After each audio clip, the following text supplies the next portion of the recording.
حضرت مالک بن دینار رحمہ اللہ کے طائف ہونے کا واقعہ مع مختصر حالات زندگی۔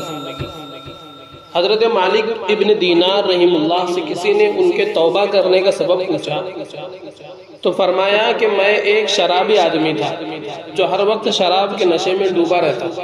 میری ایک چھوٹی سی بیٹی تھی جسے میں بہت چاہتا تھا۔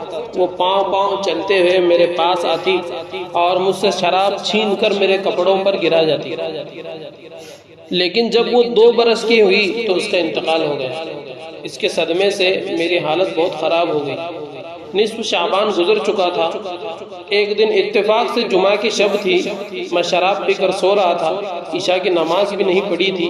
خواب میں دیکھا کہ حشر برپا ہے اور اہل قبور قبروں سے نکل کر آ رہے ہیں، میں بھی ان کے ساتھ ہوں۔ مجھے اپنے پیچھے کچھ کھسکھساہٹ سی معلوم ہوئی۔ میں نے پیچھے مڑ کر دیکھا تو ایک بہت بڑا کالا سانپ میری طرف منہ کھولے دوڑا ہوا آ رہا ہے۔ میں خوف کے مارے اس کے آگے آگے بھاگا جا رہا ہوں۔ راستے میں مجھے ایک بوڑھا آدمی سفید کپڑے پہنے اور خوشبو لگائے ہوئے ملا۔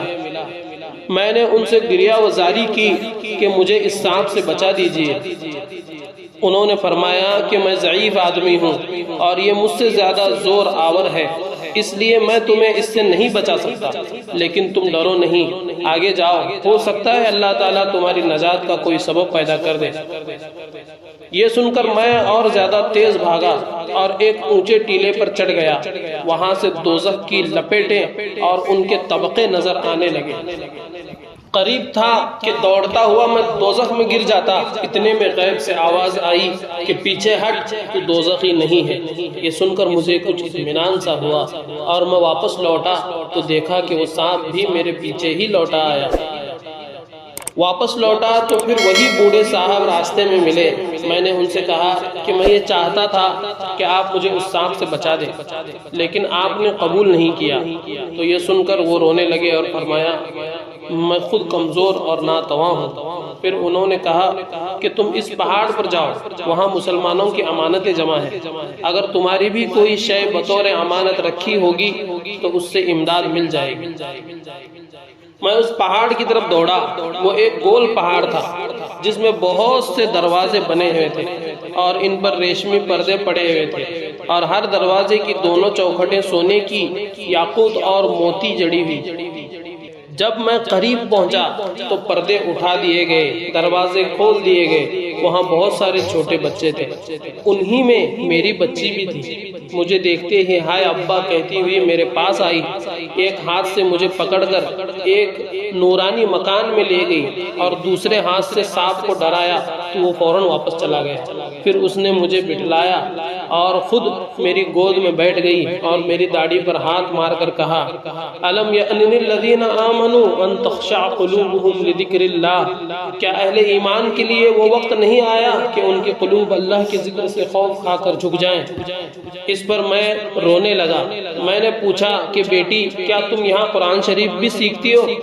کہا کہ ہم آپ ہی سے سیکھتے ہیں۔ میں نے کہا اچھا یہ تو بتاؤ کہ یہ سانپ جو مجھے کھانے کو آیا تھا یہ آخر کیا بلا تھی؟ کہا یہ آپ کی بد فعلیوں اور بد اعمالیوں کا نتیجہ تھا، آپ نے ہی اسے بڑا کر اتنا قوی کر دیا تھا کہ آپ کو دوزخ میں جھونکنا چاہتا تھا۔ پھر میں نے پوچھا وہ بوڑھے صاحب کون تھے جن کے کہنے پر میں یہاں آیا؟ کہا ابا وہ آپ کے نیک اعمال تھے، آپ نے انہیں اس قدر ضعیف اور کمزور اور ناتواں کر رکھا تھا کہ ان کے پاس بد اعمال کا مقابلہ کرنے کی طاقت نہیں تھی۔ پھر میں نے پوچھا کہ اس پہاڑ پر تم کیا کرتی ہو؟ کہا ہم سب مسلمانوں کے بچے ہیں، آپ لوگوں کے آنے کا قیامت تک انتظار کرتے رہیں گے تاکہ سفارش کر سکیں۔ تھوڑی دیر بعد میری آنکھ کھلی تو میں گھبرایا۔ صبح ہوئی تو جو کچھ میرے پاس تھا اسے جلا دیا اور اللہ کے سامنے توبہ کر لی۔ بس یہی میری توبہ کا باعث ہوا۔